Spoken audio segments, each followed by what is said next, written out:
"We're too good for your cheap restaurant," my mom said, right after I spent $8,600 on their anniversary dinner.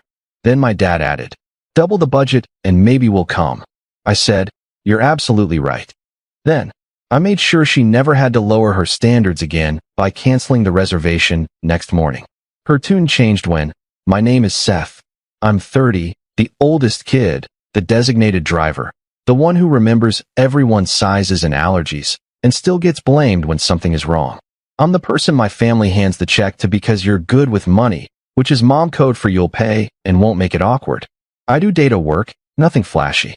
I rent a small apartment over a pastry shop, run at night with a headlamp, and keep my receipts in labeled envelopes like a little museum of bad decisions. My brother Nate is 27 and the golden one. He's funny at parties, posts gym selfies with inspirational quotes, and somehow always needs gas money on the 28th. My parents love him in the way people love their idea of themselves loudly and without doubt. Growing up, I watched them celebrate him for trying and critique me for finishing. When I got a scholarship, Mom said, "Don't get cocky." When Nate dropped a class, Dad said, "College is about finding yourself."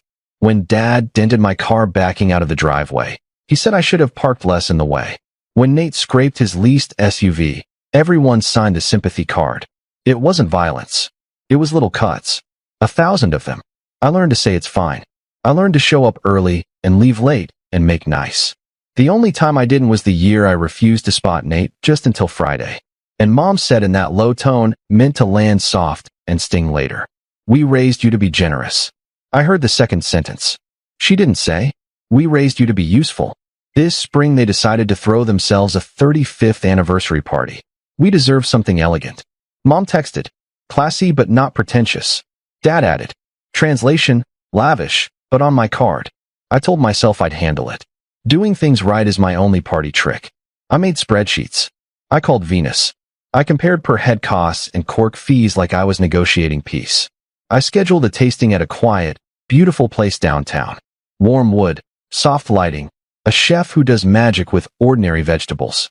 I pictured a long table, gentle music, people actually hearing each other talk. The day of the tasting, I picked them up. Dad changed the radio station without asking. Mom adjusted my collar like I was late for picture day. Nate slid into the back seat with sunglasses and a backward cap and said, "You're the man, bro," which is what he says when he wants something. At the restaurant, the manager greeted us by name. We sat. Dishes arrived like small, polite miracles. I watched Mom's face, waiting for delight. I got the head tilt instead. She cut a scallop in half and side-eyed. "Seth, we're too good for your cheap restaurant." I stared at her. "It's not cheap. It's fine," she said. "But we're celebrating a marriage, not clocking out from a cubicle." Dad didn't look up from the menu. "Double the budget and maybe we'll come." Nate snorted and reached for more bread. "Facts." I swallowed. I tried to joke. "So if I quadruple it, do I get a handshake?" No one laughed. I felt the old instinct kick in. The one where I fix everything quickly so we can all pretend the moment never happened. But for some reason, I didn't jump. I sat and let the silence press down until my pulse slowed. "You're absolutely right," I said. Finally, Mom smiled like she'd trained me for this response. The manager came back to ask about dessert options. Mom smiled at her with the bright kindness she saves for strangers. I watched it happen. The switch between public grace and private extraction, and the little ache that's lived in me since childhood stood up and took a step forward. I didn't argue. I didn't explain budgets or deposits or how long it took to get on the chef's calendar. I let the night finish. I drove everyone home.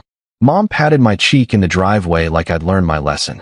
When my apartment door closed behind me, the quiet felt heavier than usual. I stacked the tasting notes on my counter, smoothed the corners of the paper, and pictured my mother's face when she said, "We're too good." Then I pictured what would happen if, for once, I believed her, really believed her, and acted like it.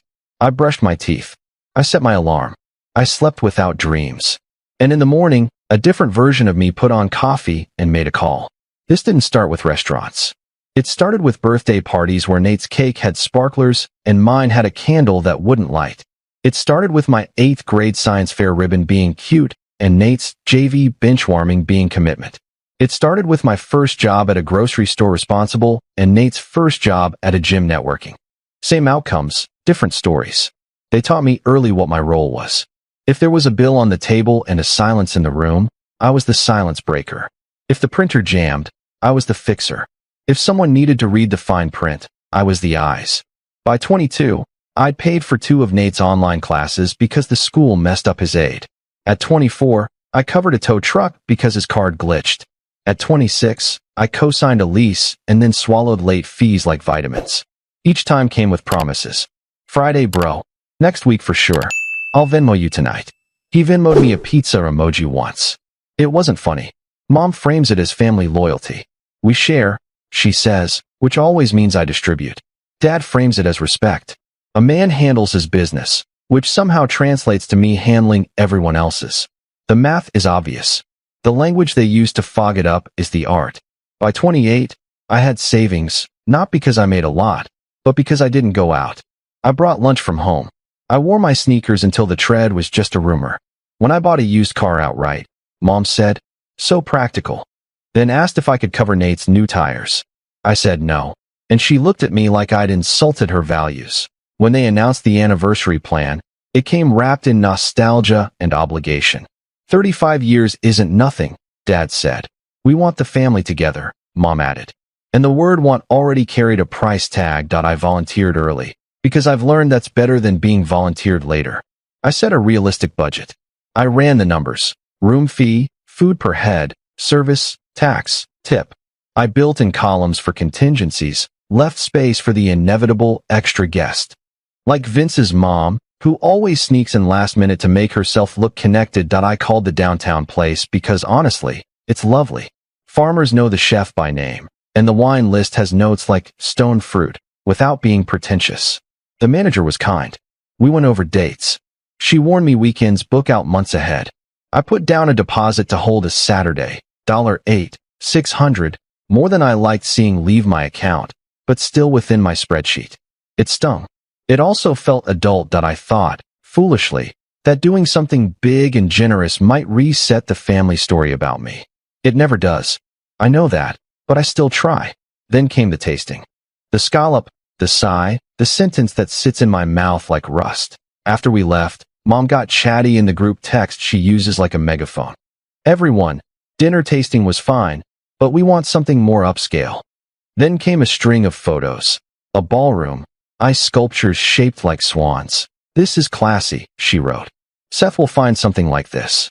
I typed and deleted 3 replies. I stared at the math.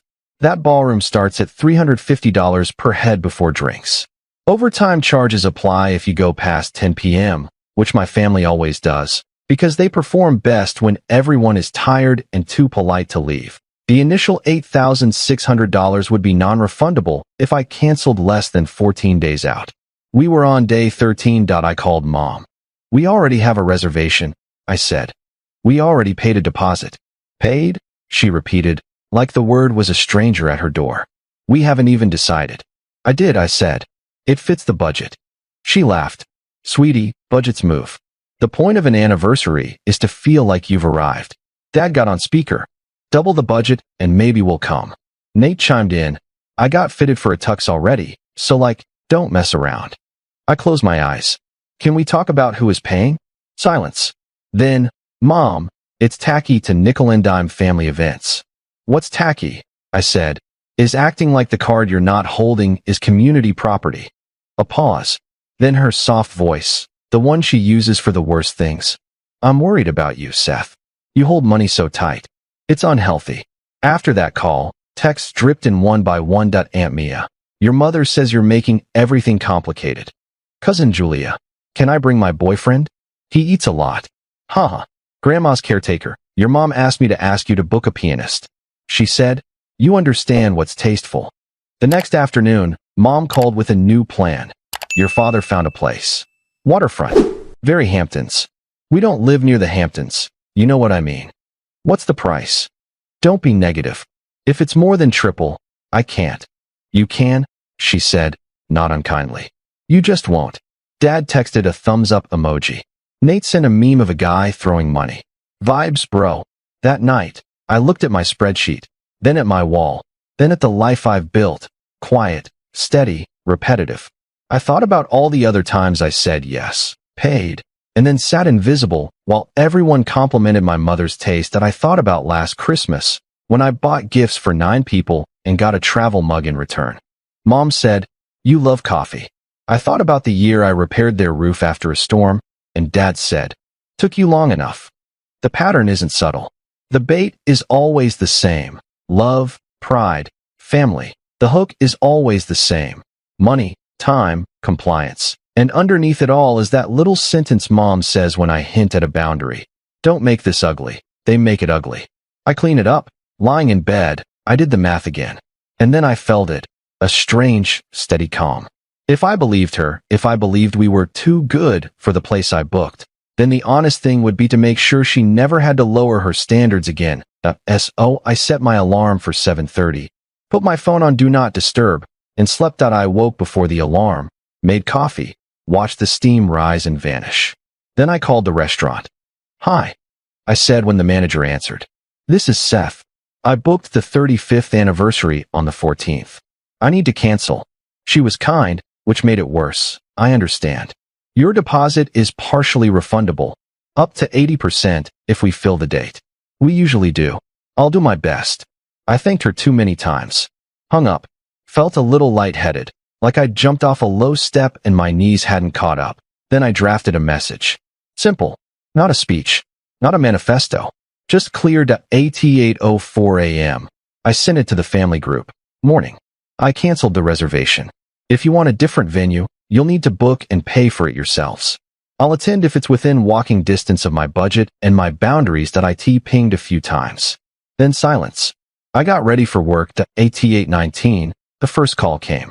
Mom. I let it ring out. 8:21. Dad. Then Nate. Then Mom again. Then the group chat bloomed. Mom. What did you do? Dad. This isn't how family behaves. Nate. Bro, we got tuxes. I typed, "You're adults. You can book a party." Mom. You said you would handle it. Me. I handled it. I removed myself. There was the pause. The pause where they decide which script to run. Anger, guilt, pity. They chose guilt. Mom. I'm embarrassed. We told people. Me. You'll have to tell them something else. Dad. You're making your mother cry. Me. I'm not making anything. Dad. Money isn't everything. Me. Then pay for it yourselves. Nate. You're petty. Me. I'm specific. By 9:02 a.m. Mom texted me directly. I don't know who you think you are. I typed, deleted, then sent. Someone who won't fund being insulted. 9:30. Aunt Mia called. Honey, your mom is hysterical. She'll live. I think you should just give her this one. She's had 30 years of this one. Silence. You sound different. I am. At noon, Mom showed up at my office. Pearls on, voice sweet. Seth, this is beneath you. Setting boundaries, humiliating us. I canceled something I was paying for. You're punishing us. This isn't revenge. It's closure. For a lifetime of you deciding what I owe. You're not the victim. I'm not. I'm the accountant. And the account is closed. She tried guilt, image, anger. You are cold. I've been consistent. We raised a selfish son. And he's okay with you thinking that. She left. And I felt light in my chest, like a wall had been knocked down. That night, I made pasta, sat at my small table, and chose the quiet. By morning, 27 missed calls, 41 texts. Dad. We moved the party to the Harbor Club. Mom. Send the deposit. Nate. They need $12,000 by Friday. Me. No, Mom. This is spite. Me. It's a boundary. Mom. Family is everything. Me. Family is not a credit line. Later, the restaurant manager called. We filled your date. You'll get 80% back. Relief washed over me. The Harbor Club emailed their contract. I replied, remove my email. I'm not the payer. Nate messaged, front it.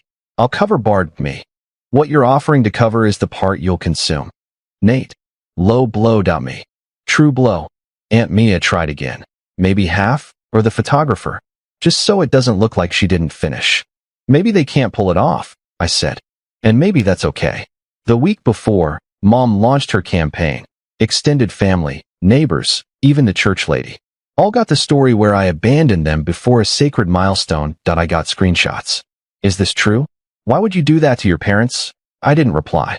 Every answer turns into a trial, and my family loves a courtroom. On Thursday, Nate called from an unknown number. Dude, this is insane. They booked the Harbor Club. Dad freaked at the cost, told them to cut bar packages. Mom cried. The planner walked out. Can you just... No, I said. You're enjoying this. I'm not. I'm just not fixing it. It's one night. It's a pattern. Friday, Mom sent a photo of silk napkins. We cut costs where we could. I stayed silent. Saturday morning, the restaurant manager messaged. We filled your date. 80% refunded. Relief hit me slow. That night, I went to a small restaurant, ate good bread, watched a soccer match with strangers. It felt like a celebration. Later, Aunt Mia called. They moved it to the church hall. Potluck. Your mom told everyone it was intimate by design. I'm sorry, I said. You could still stop by. I sent a card. I wrote what I needed to say. You're really done with them? No. I'm done with this version of them. Sunday, texts. Mom sent a photo of her and Dad in front of a wrinkled gold backdrop. It was lovely. We made it work without you. Me. I'm glad. Mom. People missed you. Me. They can book time. The storm of calls slowed. I let life fill the space, learning omelets, watering plants, trivia nights, dinners where gratitude wasn't a weapon.